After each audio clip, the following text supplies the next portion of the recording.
રાજકોટમાં જે ટીઆરપી મોલની અંદર ગેમ ઝોનમાં સૌથી મોટો અગ્નિકાંડ થયો છે, તેમાં જે સૌથી વધારે મહત્વની જાણકારી પ્રાપ્ત થઈ છે તે આજે અમે આપને બતાવવા જઈ રહ્યા છે, જેમાં સ્પષ્ટ લખવામાં આવ્યું હતું પોલીસ કમિશનરના કર્મચારીઓને, અધિકારીઓને અને કચેરીને લેટર મોકલીને કહેવામાં આવ્યું હતું કે 15 શરતોનું જો નિયમનું પાલન કરવામાં આવે તો જ આ ગેમ ઝોનને પરવાનગી આપવી, છતાં પણ આ તમામ શરતોનું પાલન કરવામાં નથી આવ્યું। જે લેટર અમારા હાથે આવ્યો છે, એક્સક્લુઝિવ લેટર આજે અમે આપને બતાવવા જઈ રહ્યા છે। સૌથી પહેલા તો અમે આપને બતાવી દઈએ કે કાર્યપાલક ઇજનેર તરફથી આ લેટરનું હેડર આપ જોશો, જ્યાં આગળ લખેલું છે કાર્યપાલક ઇજનેર કચેરી તરફથી આ લેટર મોકલવામાં આવી રહ્યો છે। કોને મોકલવામાં આવ્યો છે? સ્પષ્ટ લખ્યું છે પ્રતિ પોલીસ કમિશનર શ્રી, લાયસન્સ શાખા, રાજકોટ શહેર, રાજકોટ। હવે અહીંયા આગળ સૌથી વધારે મહત્વની વાત તારીખ પણ છે, કારણ કે આ તારીખ છે 14 નવેમ્બર 2023। અંદાજિત 7-8 મહિના પહેલા જ સ્પષ્ટ અહીંયા લખવામાં આવ્યું છે, આ તારીખ સાથેનો લેટર છે કે જેમાં 15 જેટલી શરતોનું તેઓએ પાલન કરવાનું છે। હવે સૌથી પહેલા અમે આપને બતાવી રહ્યા છીએ જે વિષય છે, જે લેટરનો મુખ્ય અને મહત્વનો ભાગ છે। શું કહેવામાં આવ્યું હતું? પરફોર્મન્સ બુકિંગ લાયસન્સ આપવા બાબત અમ્યુઝમેન્ટ પાર્ક, કોઈ જગ્યાએ એવો શબ્દનો ઉપયોગ નથી કરવામાં આવ્યો કે ગેમ ઝોન માટે અથવા તો ગેમ્સ માટે। સ્પષ્ટ લખવામાં આવ્યું છે અમ્યુઝમેન્ટ પાર્ક માટેનો આ લેટર છે। બીજો મહત્વનો મુદ્દો જેમાં લખવામાં આવ્યું છે કે બાંધકામ માટે પેટા વિભાગ રાજકોટના પત્ર નંબર નકલ છે આ, જેમાં સ્પષ્ટ લખવામાં આવ્યું છે કે 31/8/2023। અહીંયા પણ તારીખ સ્પષ્ટ લખી દેવામાં આવી છે। પત્રની અંદર શું લખવામાં આવ્યું છે?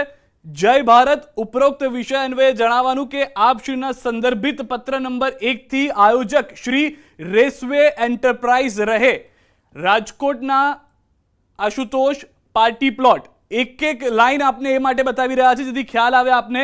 સયાજી હોસ્પિટલ પાછળ, નાના મહુવા રોડ, જે એડ્રેસ છે એ એડ્રેસની વાત છે। હવે જે પહેલી શરત છે તે શું છે? સૌથી પહેલા આજે આપણે બતાવવા જઈ રહ્યા છે। પત્રને થોડું ઉપર જવા દઈએ જેથી ખ્યાલ આવશે કે પહેલી શરત શું છે। શરૂઆત કરીએ પહેલા નંબરથી, જે હાઇલાઇટેડ આપને જોવા મળશે। સૌથી પહેલી શરત છે જે આપ જોશો, ઉપરોક્ત અમ્યુઝમેન્ટ પાર્ક જે વાત કરવામાં આવી છે તેના માટેની શરતો શું છે।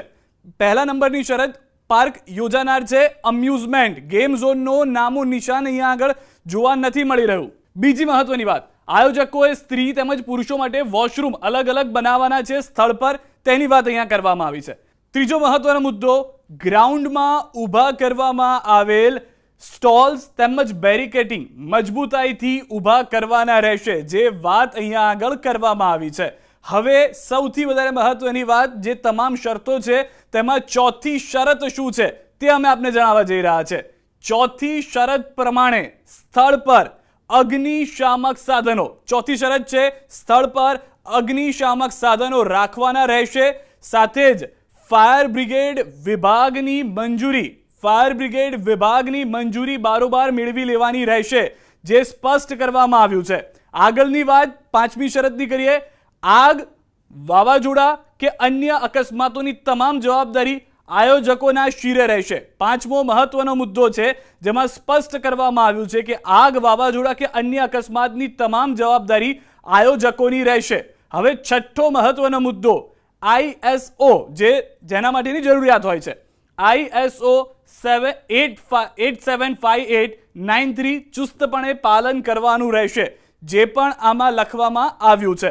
હવે જ્યાં આગળ આગને લઈને સવાલ ઊભા થયા તે હતો સાતમો પણ મહત્વનો મુદ્દો, ખાદ્ય પદાર્થોના સ્ટોલમાં, ખાદ્ય પદાર્થોના જે પણ સ્ટોલ રાખવામાં આવ્યા છે ત્યાં ખાદ્ય પદાર્થો ગરમ કરવા માટે ગેસ, પ્રાઇમસ કે અન્ય ઇલેક્ટ્રોનિક સાધનોનો ઉપયોગ કરવાનો રહેશે નહીં, જે અંદર જોવા મળ્યા છે। અહીંયા સ્પષ્ટ લખવામાં આવ્યું છે કે જે પણ સ્ટોલ તમે ઊભા કરો છો તેના માટે તમને ગેસ, પ્રાઇમસ કે અન્ય ઇલેક્ટ્રિક સાધનોનો ઉપયોગ કરવાનો નહીં રહે, છતાં પણ તે ત્યાં જોવા મળ્યા હતા। આઠમો અને મહત્વનો મુદ્દો, યાંત્રિક વિભાગની મંજૂરી મેળવવાની રહેતી હોય તો લગતા વિભાગની મંજૂરી બારોબાર મેળવી લેવાની છે। ત્યારબાદ નવમો મહત્વનો મુદ્દો, નવમા મુદ્દામાં કહેવામાં આવ્યું છે કે મંડપ બેરિકેટિંગની મજબૂતાઈ અંગે વિષય નિષ્ણાંતનું પ્રમાણપત્ર મેળવવાનું રહેશે। મંડપ અને બેરિકેટિંગ જે કરવામાં આવ્યા હતા, જ્યાં વેલ્ડિંગનું કામ ચાલી રહ્યું હતું, છાપરા નાખવાનું કામ ચાલી રહ્યું હતું, તેની પણ વાત કરવામાં આવી છે। 10, 11 મહત્વના મુદ્દાઓ। ત્યારબાદ 12, 13, 14 અને 15 આ તમામ મુદ્દાઓમાં સ્પષ્ટ લખવામાં આવ્યું છે કે આયોજકો શ્રી દ્વારા કાર્યક્રમ દરમિયાન ઊભા કરવામાં આવેલ મંડપ, પંડાલ અથવા ગ્રાઉન્ડની અંદર જેટલી પણ ટાવર બનાવવામાં આવે છે, લાઇટિંગના ટાવર બનાવવામાં આવે છે, આ તમામ માટે સ્તંભ, ગાળા વગેરેની માળખાકીય મજબૂતાઈ અને વિષય નિષ્ણાંતનું પ્રમાણપત્ર લેવાનું રહેશે, જે સ્પષ્ટ લખવામાં તેમાં આવેલું છે. સમગ્ર નિયત સમયકાળમાં જ કાર્યક્રમ દરમિયાન મુલાકાત લેનાર માટેની વાત કરવામાં આવી છે. ઉપરોક્ત કાર્યક્રમ દરમિયાન મુલાકાતીઓ મહેમાનો માટે એન્ટ્રી તથા એક્ઝિટ ઇમરજન્સી, આ સૌથી વધારે મહત્વનો મુદ્દો કે જે ચર્ચામાં રહ્યો હતો. ફરી એક વખત આપને આ વંચાવવા જઈ રહ્યો છું. 14 નંબરનો મુદ્દો છે. 14 નંબરનો મુદ્દો જુઓ કે જેમાં સ્પષ્ટ છે, શરત જે છે તે 14 નંબરમાં લખવામાં આવી છે. ધીમે ધીમે તેને વંચાવીશું. ઉપરોક્ત કાર્યક્રમ દરમિયાન મુલાકાતીઓ અને મહેમાનો માટે, અહીંયા લખેલું છે, મુલાકાતીઓ અને મહેમાનો માટે જે આપ જોઈ રહ્યા છો તે પ્રમાણે જે મુલાકાત અને આવી રહ્યા છે મહેમાનો, તેના એન્ટ્રી તથા એક્ઝિટ પોઈન્ટ એટલે કે એન્ટ્રી અને એક્ઝિટ ઇમરજન્સીની વ્યવસ્થા કરવાની રહેશે. જે વ્યવસ્થા છે તે વ્યવસ્થા સરકારશ્રીના પ્રવર્તમાન ધારાધોરણ મુજબ કરવાની રહેશે તથા તેને લગતા દિશાસૂચક પગલાં લેવાના રહેશે. તે બાબતની સુચારુ વ્યવસ્થા આયોજકે કરવાની રહેશે. આ એક જોવા મળ્યો મુદ્દો મહત્વનો કે જે 14-15 મહત્વની શરતો હતી, જેમાં 14 નંબરની શરતનું પણ ઉલ્લંઘન થયું. એન્ટ્રી એક્ઝિટ ગેટ એક જ હતો જેમાં લોકો બહાર ન આવી શક્યા. 15 ને છેલ્લો મહત્વનો નંબર, ઉપરોક્ત તમામ બાબતોનું ચુસ્તપણે પાલન કરવાની સઘળી જવાબદારી આયોજકના શિરે જ રહેશે. 15મો મહત્વનો નંબર છે.